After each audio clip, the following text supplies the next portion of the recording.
ہمیں تھوڑا سا بتائیے گا کہ اس سزا کا آنا سیاسی طور پر بنگلہ دیش کی سیاست بھی اور بھارت کی سیاست بھی کس طرح سے اس کے لیے اہم ہے؟ کیا بھارت کے لیے اب یہ چیلنج ہے کہ یہ ورڈکٹ آنے کے بعد وہ حسینہ واجد کے ساتھ کیا کرے، جانے دے نہیں جانے دے، یا پھر آپ سمجھتے ہیں کہ نہیں ایسا کچھ نہیں ہے؟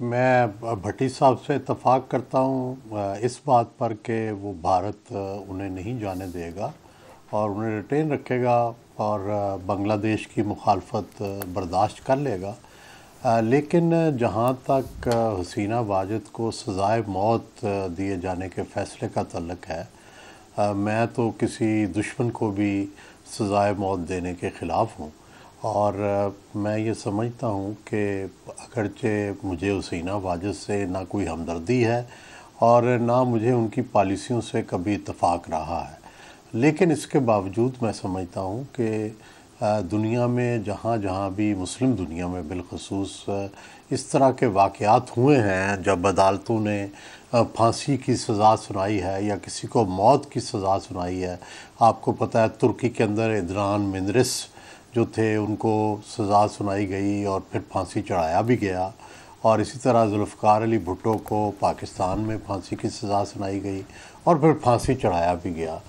دوسری جو اسلامی دنیا کے ملک ہیں وہاں پہ جو ہے وہ تختے الٹے گئے یا جو ہے بادشاہ جو ہیں وہ رخصت کیے گئے یا فوج کے جرنیل رخصت کیے گئے، تو وہاں تو اس طرح ہوا، لیکن وہ ملک جنہوں نے جمہوری راستہ اختیار کیا ان میں یہ دو واقعات ہی نمایاں ہیں، اور جس میں جمہوری اور سول عدالتوں نے یہ سزائیں دیں اور اس طرح کے واقعات ہوئے۔ میرا خیال ہے کہ اس کا کوئی فائدہ نہیں ہوتا بلکہ نقصان ہوتا ہے۔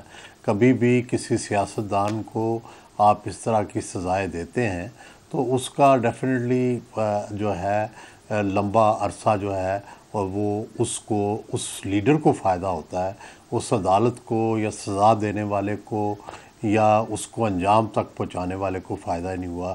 جس طرح حسینہ واجد نے جن لوگوں کو سزائیں دیں ان کے نام زندہ ہیں اور لوگ حسینہ واجد کو برا بھلا کہتے ہیں، اسی طرح آج اگر حسینہ واجد کو بھی تختہ دار پر لے کے جایا گیا تو حسینہ واجد جو ہے وہ پھر سرخرو ٹھہرے گی اور اس کو پھانسی پہ چڑھانے والے جو ہیں ان کا نام ٹھیک نہیں رہے گا تاریخ میں۔ لیکن سر، ایک مظلوم کو جابر کی طرف سے سزا دینا اور پھر ایک ایسی شخصیت کو جس کے اوپر پہلے ہی بہت سارے متنازع ہیں، دوسرا ان کے جو جرائم ہیں وہ سب کے سامنے اور انسانیت کے خلاف کس طرح سے مختلف چیزیں ہیں، خاص کر یہ جو گزشتہ سال ہوا، کیا اس کے معاملے میں بھی آپ ایسے ہی کہیں گے کہ تاریخ ایسے ہی دیکھتی ہے؟ دیکھیں، ایک تو اوورآل آپ کو پتہ ہے کہ پوری دنیا کی جو انسانیت ہے اس کے بیشتر ممالک اب ویسے ہی سزائے موت کے خلاف ہیں، اور پاکستان کے اوپر بھی اس وقت یہ دباؤ ہے کہ کوئی سزائے موت نہ دی جائے، تو اسی طرح باقی دنیا میں بھی اب یہ آہستہ آہستہ عام ہو رہا ہے، اس لیے سزائے موت کی سزا بھی آج کل تو غلط سمجھی جاتی ہے۔ دوسری بات یہ ہے کہ جو ہمیشہ جو میرا ہیرو ہے وہ ہو سکتا ہے کسی کا ولن ہو۔ آج کی حکومت بنگلہ دیش کی ہماری بڑی پسندیدہ ہے اور حسینہ واجد جو ہے وہ ہماری ولن تھی اور ولن ہے، لیکن آنے والے دنوں میں پتہ نہیں بنگلہ دیش میں وہ دوبارہ کسی کی ہیروئن ہو، سیاست اوپر ہو جاتی ہے، نیچے ہو جاتی ہے، بدلتی رہتی ہے۔ یہی بنگلہ دیش کل تک ہمارا مخالف تھا، ہو سکتا ہے آنے والے دنوں میں انڈیا حسینہ واجد کے ساتھ ایسا سلوک کرے کہ وہ ہمارے ساتھ کھڑی ہو جائے۔ تو یہ جو اصول ہوتے ہیں وہ شخصیات کی وجہ سے نہیں بدلے جاتے، جو ہے اصول سب سے بلندتر ہوتے ہیں، شخصیات آتی جاتی رہتی ہیں اور ان شخصیات جو ہیں وہ ان کا کوئی مقابلہ اصولوں سے نہیں۔ حسینہ واجد کے لیے ہم اپنے بین الاقوامی اور وہ اصول جو ہم نے انسانیت کے لیے بنائے ہوئے ہیں، چاہے اس میں وہ ولن ہی ہو، چینج نہیں کیا جا سکتا۔ دلچسپ۔ ریما عمر صاحبہ سے قانونی رائے بھی اس کے اوپر لیتے ہیں۔ ریما صاحبہ، ہمیں تھوڑا سا یہ بھی بتائیے گا، اگین جس سوال سے شروع کیا تھا، اس وقت حسینہ صاحبہ کس سٹیٹس میں کی حیثیت سے بھارت میں قیام پذیر ہیں؟ کیا وہ اہم بھی ہے؟ اس فیصلے کے بعد عمل درآمد ہو سکے گا یا پھر یہ ایک سمبولک فیصلہ ہے؟ اور آپ نے اس پورے کے پورے ٹرائل کو کیسا پایا؟ جی شکریہ لینا، میں بالکل اگری کرتی ہوں سہیل وڑائچ صاحب سے. دنیا میں 140 سے زیادہ ممالک ہیں جہاں سزائے موت نہیں ہوتی، یا ابالشڈ ہے یا وہ موریٹوریم ہے وہاں سزائے موت پہ. تو ہمارا یہ جو آئیڈیا ہے کہ جسٹس کا مطلب ہے کہ آپ پھانسی چڑھائیں، کھلے عام چوکوں پہ لٹکائیں، یہ اب اوور آل زیادہ تر جو دنیا ہے اس میں اس کو ایکسیپٹ نہیں کیا جاتا. اس کو بہت انسانیت کے خلاف سمجھا جاتا ہے. تو چاہے جو اکیوزڈ ہیں یہاں پہ کنوکٹ ہیں، چاہے ان کے جرائم جتنے بھی گریو کیوں نہ ہوں، میرا خیال ہے اس پرنسپل کو اپ ہولڈ کرنا چاہیے کہ سزائے موت جو ہے وہ آپشن ہی نہیں ہونی چاہیے. اور اگر آپ کسی کو اور سزائیں بھی دیں، وہ بھی ان سے بھی آپ جسٹس کی طرف پہنچ سکتے ہیں. دوسری بات یہ ہے الینا کہ انٹرنیشنل کرائمز ٹرائیبیونل جو بنگلہ دیش کا ہے، میں اس پہ اگر بات کرنا چاہتی ہوں تھوڑی سی. یہ 1973 میں اس کا جو لا ہے 1973 میں بنا. اس کا بنیادی مقصد تھا کہ جو 1971 بنگلہ دیش کے کریشن کے وقت جو ان کی نظر میں وار کرائمز ہوئے اور جو فیسیلیٹیٹرز تھے بنگلہ دیش میں، ان کو سزائیں دی جائیں.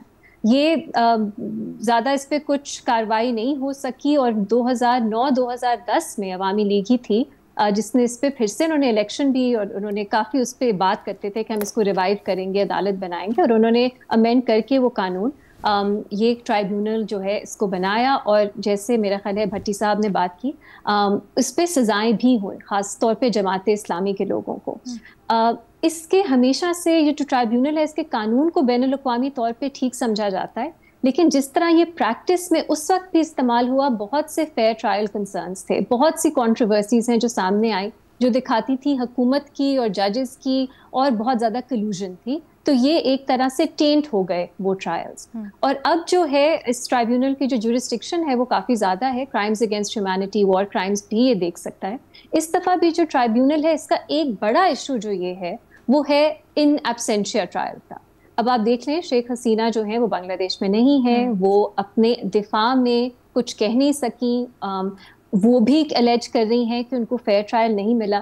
جہاں تک مجھے معلوم ہے حکومت کی طرف سے جو ڈیفینس انہیں دیا گیا، ڈیفینس لائر، کچھ 4-5 ہفتے پہلے ہی ان کو کیس دیا گیا، اور کچھ خاص انہوں نے پرسو اس طرح سے نہیں کیا جس طرح سے دفاع کا کہ جو وکیل جو آپ کا دفاع کر رہے ہوتے ہیں وہ ان کو کرنا چاہیے تھا. تو ان ایبسینشیا جو ٹرائلز ہوتے ہیں ان کو دنیا بھر میں اچھی نظر سے نہیں دیکھا جاتا. یہ سمجھا جاتا ہے کہ وہ فیئر ٹرائل جو گارنٹیز ہیں وہ پوری نہیں کرتے. اور شیخ حسینہ کی اپنی کوئی ڈیفینس کاؤنسل بھی نہیں تھے ان ٹرائلز میں، اس ٹرائل میں.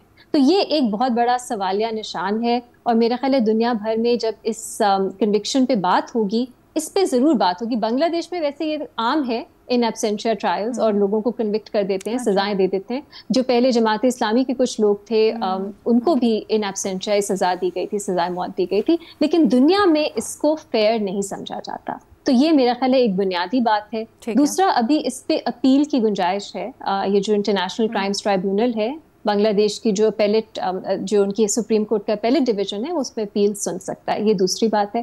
تیسری، میں یہ کہنا چاہوں گی کہ یہ جو اس ایویڈنس کافی زیادہ ہے. جو پچھلے سال ایک UN کی ہی رپورٹ ہے فیکٹ فائنڈنگ جو دکھاتی ہے کہ حکومت، انٹیلیجنس، سیکیورٹی ایجنسیز وہ ملوث تھے. جو 1400 ایٹ لیسٹ UN کی کیلکولیشن ہے، 1400 لوگوں کو، پروٹیسٹرز کو اور لوگوں کو مارا گیا جولائی اگست میں پچھلے سال. اس میں بہت ہی شاکنگ چیز یہ ہے کہ اس میں 13 سے 14% بچے تھے. اور ایک تو کیس بہت میرا خیال ہے میڈیا میں بھی پرومیننٹ ہوا کہ کیسے ایک بچے کو پوائنٹ بلینک مارا گیا جو پتھراؤ کر رہا تھا، اس کو پوائنٹ بلینک مار دیا گیا. تو اس میں تو کوئی شک نہیں ہے کہ مظالم کی انتہا تھی، لیکن اور اس پہ اکاؤنٹیبلٹی ہونی چاہیے. بلکہ جو انٹرنیشنل کرائمز ٹرائیبیونل ہے یہ کچھ ان کی جو ریپڈ ایکشن بٹالین ہے، بہت ہی خوفناک سمجھی جاتی تھی بنگلہ دیش میں، وہ ان کو اور ان کی انٹیلیجنس کے کچھ لوگوں کو جبری گمشدگی کے لیے بھی پروسیکیوٹ کر رہا ہے. ان کو اریسٹ کیا گیا ہے، اور پہلی بار بنگلہ دیش میں ٹرائل ہوگا جبری گمشدگی کے لیے لوگوں کا. تو یہ کچھ چیزیں ہیں جو اہمیت رکھتی ہیں. چاہے اب آپ طاقت میں ہو نہ ہو، میرا خیال ہے امپیونٹی نہیں ہونی چاہیے. ایک خوف ہونا چاہیے کہ کبھی طاقت سے آپ جا بھی سکتے ہیں اور آپ کے خلاف مقدمے بن سکتے ہیں، آپ کا ٹرائل ہو سکتا ہے. امیونٹی امپیونٹی دونوں بہت خوفناک ہیں جب انسانی حقوق کے پرسپیکٹو سے، لیکن یہ 2-3 چیزیں میں ضرور کہوں گی. سزائے موت کی مخالفت کروں گی، فیئر ٹرائل کنسرنز ریز کروں گی، اور میرا خیال ہے تیسری چیز کہ دنیا میں جس طرح اس کو دیکھا جائے گا اس میں شاید فیئر ٹرائل کا جو ایک ایسپیکٹ ہے اس پہ زیادہ بات ہو.